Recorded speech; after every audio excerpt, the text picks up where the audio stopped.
Hello and welcome. Today we are diving into something huge, a concept that's basically the invisible operating system running in the background of your entire life, the power of your mindset. It's the force that shapes your reality, how you bounce back from setbacks, and ultimately what you're capable of achieving. So let me ask you a question. Have you ever wondered about this? You see two people with pretty much the same skills and they hit the exact same obstacle. For one person, it's a total dead end. They just shut down.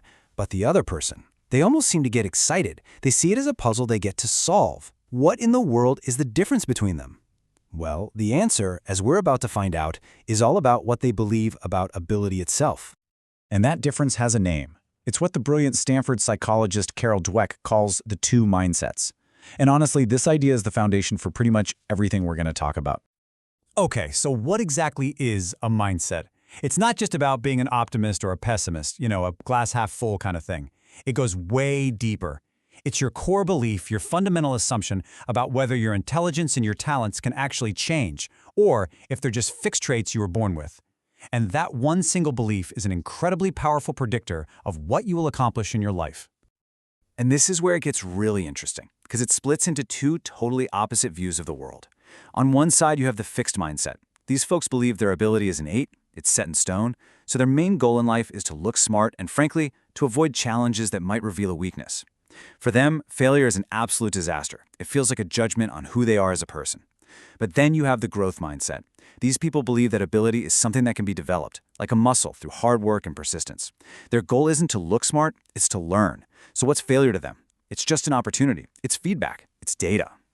And get this, because this is one of the most counterintuitive things Dweck's research uncovered. You'd think telling a kid, "you're so smart," is the best thing you could say, right? Well, it turns out it can actually do the exact opposite. It reinforces that fixed mindset. It makes them afraid to tackle harder problems because what if they fail? Then they won't look smart anymore. The real key here is to praise the effort, the strategy, the persistence, all the things that actually build and strengthen a growth mindset. All right, so that's the big idea. That's the theory. But how do we actually put it into practice? Let's talk about how we can use this to unlock our own potential.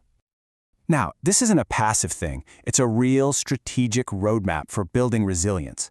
And it all starts inside your own head, with getting rid of that negative self-talk, that head trash. From there, you work on actively reframing what failure means to you. It's not a stop sign, it's a stepping stone. Then you can adjust your plans, build up the courage to act, and, this is a big one, know when it's time to ask for advice. It's a continuous cycle. Manage your thoughts, take action, learn, and repeat. And of course, staying motivated through all this is all about creating momentum. Strategies like breaking down huge tasks into tiny steps and actually celebrating those small wins, they aren't just about feeling good. They're about giving your brain the psychological fuel it needs to keep going and tackle the bigger goals. You're basically building your own personal system of consistent, positive feedback. So, once we've started working on ourselves, what about everyone else? How do we inspire growth in the people around us? This is where a growth mindset can go from being a personal tool to something that transforms your entire environment and your leadership style. The main psychological tool here is something called positive reinforcement, a concept famously studied by B.F. Skinner. And the idea is actually really simple. When a behavior is followed by a positive consequence, we're way more likely to do it again. Now, this isn't about manipulation. It's about being intentional, about rewarding the actions and attitudes that we really want to encourage, whether that's in our team, our family, or even in ourselves. And what's the number one way we deliver that reinforcement? What's the vehicle for inspiring anyone to do just about anything? It's communication. You can have the greatest ideas in the world, but if you can't communicate them in a way that truly connects with people, you just can't be an effective leader. It's that simple. So how do you communicate inspirationally? Well, it's kind of an inside-out process. It starts with you, with getting crystal clear on your own beliefs.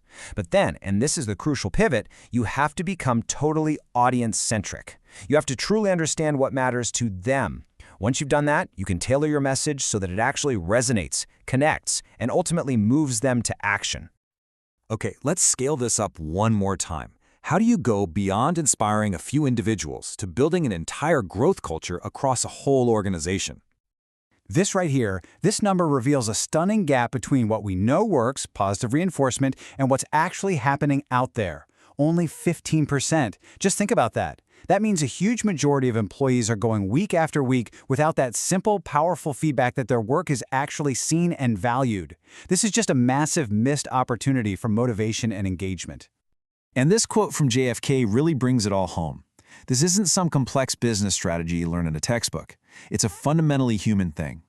Just taking a moment to genuinely thank someone for their effort, it costs absolutely nothing, but it can change everything.